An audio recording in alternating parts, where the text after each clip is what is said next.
যাবো না। কোন মানুষের যদি এই দুটো জায়গা যদি ভালো হয়ে যায় তাহলে তার সব জায়গাতেই ভালো। একটা মানুষের এই দুটো জায়গা যদি খারাপ হয়ে যায় তাহলে সব থেকে বড় বিপদগ্রস্ত পৃথিবীর ওই মানুষটি। ঠিক না বল? ঠিক। প্রমাণ, সারা পৃথিবীতে যত সাম্প্রদায়িকতা, সারা পৃথিবীতে যত মারামারি, সারা পৃথিবীতে যত অত্যাচার, সারা পৃথিবীতে যত রকমের ঝামেলা, সমস্ত কিছু এই দুটো জায়গাকে কেন্দ্র করে। রাস্তা দিয়ে আপনি যাচ্ছেন, আপনাকে যদি বলি ভাই একটু দাঁড়ান তো, অবশ্যই আপনি দাঁড়াবেন, তাই না? আর আপনি যাচ্ছেন, আমি যদি বলি ওই শালা বেটা শালা একটু দাঁড়াতো, ব্যাপারটা কি হবে? ঘুরিয়ে এসে একদম বাম হাত দিয়ে ছাট করে একটা চড় মারবে। মারবে না? মারবে। মারবে না? মারবে। তাহলে একই ব্যক্তি প্রথমে বললাম ভাই একটু দাঁড়ান তো, দাঁড়াবে। আর যদি বলে এই শালা একটু দাঁড়াতো, তাহলে মারবে। মারবে না? এখন ও যখন আমাকে মারবে আমি কি ছেড়ে দিব? আমি এক চার মারবো। দুজনে মারামারি চলছে। আমার বেটা আসছিল মোটরসাইকেলে, কোথায় কাজে যাচ্ছিল, ও দেখছে আমার বাপকে মারছে, মোটরসাইকেলটা ফেলে দিয়ে বড় বাঁশ নিয়ে মেরেছে ওর মাথায়। ওর বেটা আবার মাছ কিনে ফিরছিল, ওর বেটা দেখছে ওরে বাবা এরা বাপ বেটা আমার বাপকে মারছে, ও মোটরসাইকেল থেকে নেমে আবার একটা কুড়াল নিয়ে আমার মাথায় মেরে দিল। তাতে করে দেখা গেল দুজনে দুই বেডে হসপিটালে ভর্তি রয়েছে। বলুন তো এই টোটাল ঝামেলার জন্য দায়ী কে? এই জায়গাটা, এই জায়গাটা না, এই জায়গাটা। আর এই জায়গাটাও ঠিক তেমন। কিছু মানুষ আছে যারা সাদা দুধের মতো পরিষ্কার, কিন্তু এই জায়গাটা খুব নোংরা। খুব নোংরা না? খুব নোংরা। তার একটা প্রমাণ আপনাকে বলি। ওই যে বাংলাদেশের প্রখ্যাত আলেম আব্দুর রাজ্জাক বিন ইউসুফ, নাম শুনেছেন? হ্যাঁ। তসলিমা নাসরিন একজন অসভ্য নারী ভারতবর্ষে আসার ভিসা পায়, কোনো সমস্যা নেই, কোনো সমস্যা নেই। আর বাংলাদেশের যত বড় বড় পীর, বড় বড় ফকির, বড় বড় পাঞ্জাবি টুপিওয়ালা সবাই এই দেশে আসতে পারে, ভিসা পায়, কোনো সমস্যা নেই। বাংলাদেশের আব্দুর রাজ্জাক বিন ইউসুফ ভিসা পায় না। কারণ কি বলুন তো? কারণ হচ্ছে এই দেশে কিছু নামধারী আলেম আছে, তাদের বড় পাঞ্জাবি, মাথায় বড় টুপি, অন্তরে তাদের বিষ। এরা হচ্ছে পীর ফকিরের দল, এরাই সবসময় তার ভিসার ব্যাপারে কেস ঠুকে দেয়। কি বললাম বুঝলেন? অন্তর খারাপ এদের। আমি যখন প্রথম বক্তব্য জগতে বক্তব্য আসি, তখন ডাক্তার জাকির নায়েকের ব্যাপারে বক্তব্য রেখেছিলাম সোশ্যাল মিডিয়াতে। 2018-19 সালে ওয়াকফ বোর্ডের ব্যাপারে বক্তব্য রাখা আছে আমার। সেই সমস্ত বক্তব্য তখন আমি ঐতিহাসিক বক্তব্যগুলো বেশি রাখতাম। তখন বক্তব্য রাখতে রাখতে বলেছি ডাক্তার জাকির নায়েককে দেশ ছাড়া করেছে নরেন্দ্র মোদী, আর সব থেকে বেশি ক্ষতি করেছে অমিত বাবু, সব থেকে বেশি ক্ষতি করেছে দিলীপ বাবু। তখন মনে মনে ভাবতাম, এখন দেখছি দিলীপ বাবু নয়, অমিত বাবু নয়, আর আপনার অন্য কেউ নয়, বিজেপিও নয়, কংগ্রেসও নয়, সব থেকে বড় দায়ী হচ্ছে ডাক্তার জাকির নায়েককে দেশ থেকে তাড়ালো এই দাড়িওয়ালা, বড় পাঞ্জাবিওয়ালা, নামধারী মুসলমান নামের কিছু আলেম, পীর ফকিরের দল। এরা সব থেকে বড় দায়ী হচ্ছে এরা। এদের অন্তরটাও পবিত্র। ওরা জানে ডাক্তার জাকির নায়েক এই দেশের মাটিতে থাকলে তাবিজের ব্যবসা চলবে না। রাজ্জাক বিন ইউসুফ এই দেশের মাটিতে এলে আর বড় পাঞ্জাবি পরে তাবিজ লেখা যাবে না। মুজাফফর বিন মহসিন ইন্ডিয়াতে বক্তব্য রাখতে এলে পীরের মাজার ভাঙার ব্যাপারে বলবে। আল্লামা দেলওয়ার হোসেন সাইদি কোরআনের পাখি বলা হতো, দীর্ঘদিন যাবত জেলখানাতে বসবাস করলেন, কোনদিন ইন্ডিয়াতে এসে বক্তব্য রাখতে পারেন নেই, কোনদিন পারেননি। কেন? ইন্ডিয়া কারোর মেয়ের হাত ধরে টেনেছিল লোকটা? আসতে দেয়নি কেন? এই যে এসি বলবে মাজার চলবে না, পীর ফকির চলবে না, এই হারামখোর বেঈমান বিশ্বাসঘাতকেরা এরাই এই সমস্ত লোকদের ভিসাগুলো ক্যান্সেল করছে। এদের অন্তর খারাপ। কি বললাম বুঝলেন? সারা পৃথিবীতে মুসলিমদের যত ক্ষতি হয়েছে কোন জায়গায়? অন্তর আর এই দুটো জায়গার কারণে। চলুন, লোকমান হাকিম এবার তার বেটাকে কয়েকটা শিক্ষা দিয়েছিলেন। কাকে? তার বেটাকে, তাই না?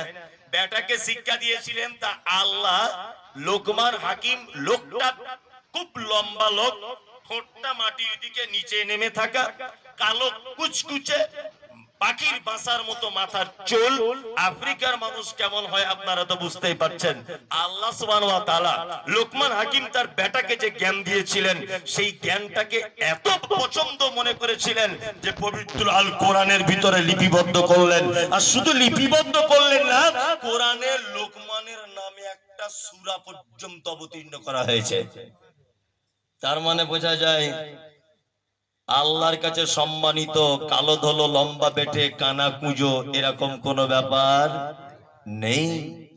আল্লাহর কাছে মর্যাদা মানে কি? যার তাকওয়া, যার ঈমান পরিপূর্ণতা, যার ভিতরে আল্লাহ ভীতি, এই হচ্ছে আল্লাহর কাছে সবথেকে সবথেকে প্রিয়। চলুন লোকমান হাকিম তার বেটাকে এবার কি উপদেশ দিচ্ছেন একটা একটা করে শুনুন। ওয়া ইয ক্বালা লুকমানু লিইবনিহি ওয়া হুয়া ইয়াইযুহু ইয়া বুনাইয়া লা তুশরিক বিল্লাহ ইন্নাশ শিরকা লাযুলমুন আযীম। এক, লোকমান হাকিম তার বলছে বেটা শিরিক করো না, শিরিক করবে না। শিরিক হচ্ছে পৃথিবীর সবথেকে বড় পাপ। কি বললাম বুঝলেন? আমিও আমার পরিবার, আপনি আপনার পরিবারকে কাল সকাল হতে হতে বলে দিব শিরিক করা যাবে না। শিরিক বুঝেন তো? অবশ্যই বুঝেন। আপনারা সহি আকীদার মানুষ, তারপরেও আমাদের ভিতরে অনেক আছে চ্যাংড়া পোলা যারা এসব ব্যাপার বুঝে না। কি বললাম বুঝলেন? শিরিক মানে আল্লাহর যে ক্ষমতা আছে এই ক্ষমতা পৃথিবীর অন্য কারো আছে এটা মনে করা। সেই বাচ্চা দেওয়ার মালিক আল্লাহ, খেতে দেওয়ার মালিক আল্লাহ, খেতে দেওয়ার মালিক আল্লাহ এটা বলছে, তারপরেও দোকানদারের পিছনে দেখছে একটা তাবিজ ল্যামিনেশন করে টাঙানো আছে। হ্যাঁ, টাঙানো আছে না? দোকানদারকে বলছে আরে ভাই কিসের ব্যাপার? বলছে রুজি রোজগারে বরকত হবে, অল্প দিনে ধনী হওয়া যাবে।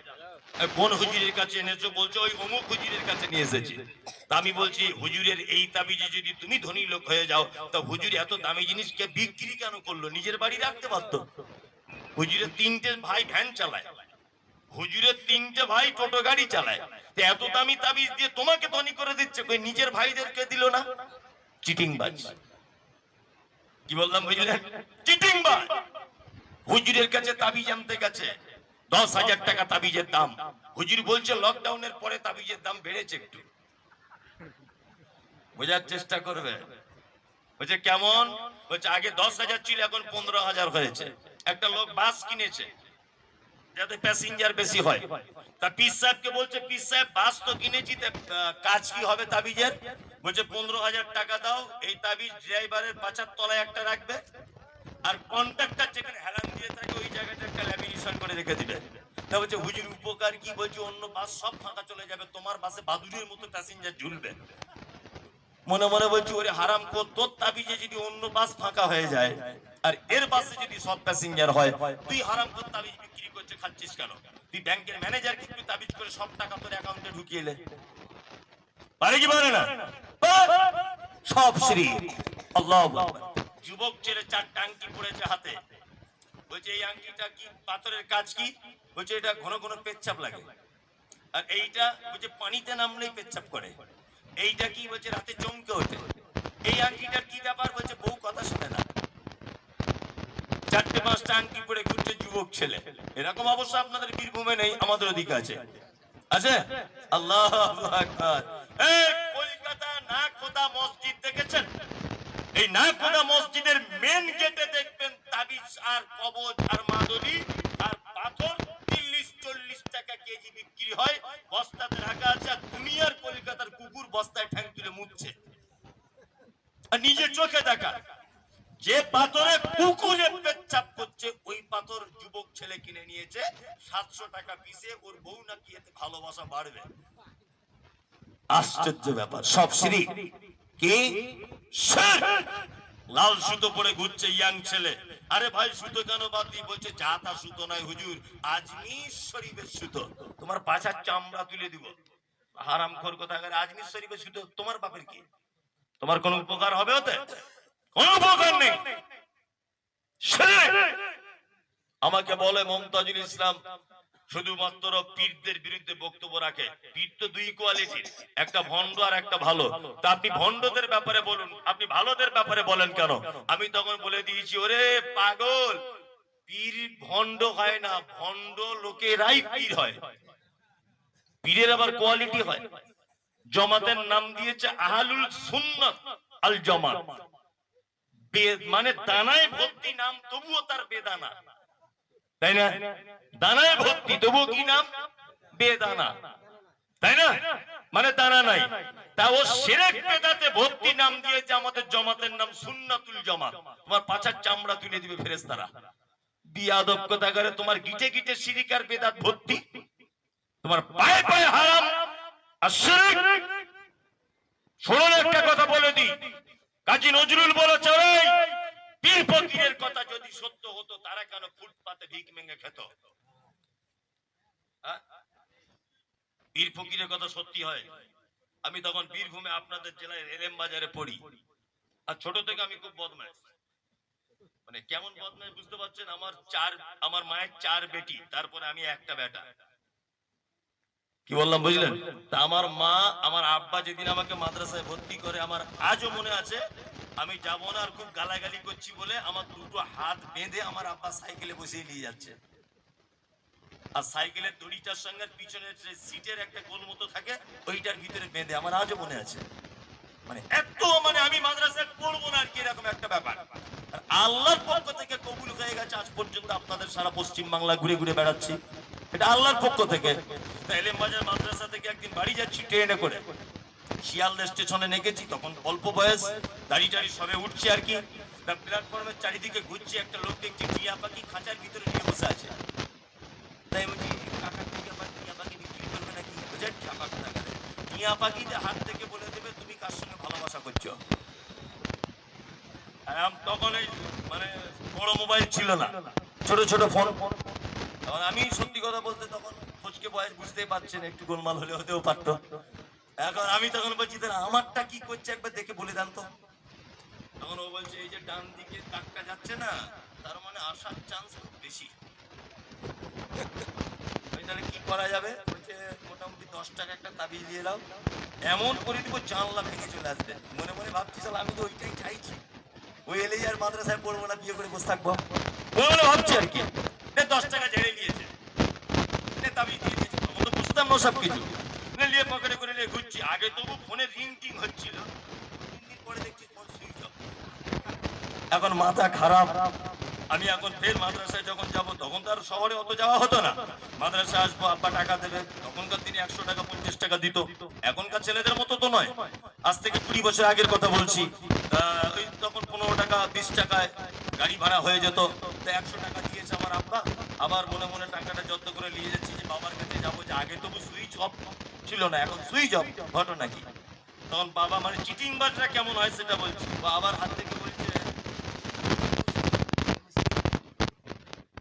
আমি 10 টাকা তাবিজ দিয়ে ওকে আনার চেষ্টা করছি, ওর মা আবার আমি দেখতে পাচ্ছি কোথায় 150 টাকার তাবিজ করে আটকে রাখার তাবিজ করে দিয়েছে। এছাড়া দুটো তাবিজে খুব মারামারি চলছে এখন, যার তাবিজের দাম বেশি তার কাজ বেশি। তুমি এক কাজ করো মনি সাহেব, তুমি তাহলে আর 150 টাকার একটা তাবিজ বেশি করে নাও, কাজ ভালো হবে। আমি তখন, ও তো জানে না মাদ্রাসায় পড়া ছেলেরা কেমন বদমাশ হয়। আমি তো বলেছি, মাদ্রাসায় পড়া যা হয় হয়, অর্ধেক পড়ে যারা ছেড়ে দিয়েছে, ওরা যদি এই রাস্তা দিয়ে চলে আর ইবলিশ শয়তান দেখে যদি দেখছে যে আসছে, তো ওই 4 কিলোমিটার ব্যাক দিয়ে ঘুরে যায়। মানে এত মানে বদমাশ যে অর্ধেক মাজায় ছেড়ে দিয়েছে। আর মানে বুঝতে পারছেন তো, সব থেকে খারাপ মালগুলো মাদ্রাসায়, ভালো মাল সব আলামিন মিশনে পড়ছে। কি বললাম বুঝলেন? একটা গল্প মনে পড়ে গেল, যে একটা বাদশা বলছে মাদ্রাসার ছেলের বুদ্ধি বেশি না স্কুলের ছেলের বুদ্ধি বেশি, একটু পরীক্ষা করব। না, স্কুলের ছেলেটাকে বলছে, এই তুই বলতো ফটিক কি? বলছে, এক পুকুর পানি একটা বালতিতে ঢোকানো যাবে? ফটিক বলছে, স্যার এটা সম্ভব নাকি? এক বালতি পানি, এক পুকুর পানি এক বালতিতে, এ কখনই সম্ভব নয়। বলছে, তাহলে দেখ মাদ্রাসার ছেলেদের বুদ্ধি। এই তালবিল ইলম, তুই বল এক পুকুর পানি এক বালতিতে ঢোকানো যাবে? ও তখন বলছে, আরে হুজুর, এ তো স্বাভাবিক ব্যাপার। এখন রাজারও মাথায় কাজ করছে না, যে এত কঠিন প্রশ্ন বলছে, স্বাভাবিক ব্যাপার, এক পুকুর পানি এক বালতিতে। তখন মাদ্রাসার ছেলে বলছে, কেন হবে না? পুকুরের থেকে 3 গুণ বড় যদি বালতি হয়, এমনি হবে। বুদ্ধি দেখছেন, দেখছে মাদ্রাসায় পড়া ছেলে, ও আমাকে জানে না কার পাল্লায় পড়েছে। আমি তখন বলছি, 150 টাকা তো নেই, আপনি এক কাজ করুন। তা বলছে, কি? লটারি ফার্স্ট প্রাইজ কত নম্বরে পড়ছে একটু বলে দেন, হাতটা দেখে কাটবো গিয়ে মাল। সেটা ওটা বলা যাবে না, তাহলে পাক্কা তুমি চিটা, পাক্কা চিটা। আপনার বইয়ের যখন শরীর খারাপ হয় আপনি যান মাজারে, আর পীরের বইয়ের যখন শরীর খারাপ হয় দমদম এয়ারপোর্ট থেকে প্লেনে চলে যায় চেন্নাই চিকিৎসা করাতে। কবে বুঝবেন আপনি? লাল সুতো কালো সুতো ধাগা গাছ বাঁধা সব ছেড়ে পাড়ায় কিছু লোক থাকে দেখবেন নামাজ নেই কালাম নেই রোজা নেই তেলাওয়াত নেই কিচ্ছু নেই বলছে কোমরে ব্যথার স্পেশাল ছাড়াতে পারে। আমি তো হারাম করে বলে কি ও তো নামাজ পড়ে না রোজা রাখে না কিছু করে না পাবলিক লোক পেচ্ছাপ করে পানি নেয় না এরকম লোক কিছু আসে না বলছে মাজায় ব্যথার কোমরে ব্যথার গাছ দেয় বলে না সব ছেড়ে লাল সুতো কালো সুতো মাদুলি তব সব সব ছেড়ে একটা কথা বলে দিচ্ছি এখন নতুন একটা জিনিস দেখতে পাচ্ছি মা চাচিরা বাচ্চা ছেলেদের কপালে দেখছি হাঁড়ির তলার কালিয়া সরষের তেল নিয়ে এরকম করে টিপ মেরে দিচ্ছে আপনাদের দিকে যায় এরকম টিপ মেরে দিচ্ছে আবার চাচি এরকম দিলে কেন বলছে বাবা তাছাড়া নজর লেগে যাবে এই বেয়াদব কথা করে ও তো কালি পুড়ে পুড়ে নিচে চলে চলে ও কালি হয়ে গেছে ও তোমার ব্যাটার কোনো উপকার করতে পারে?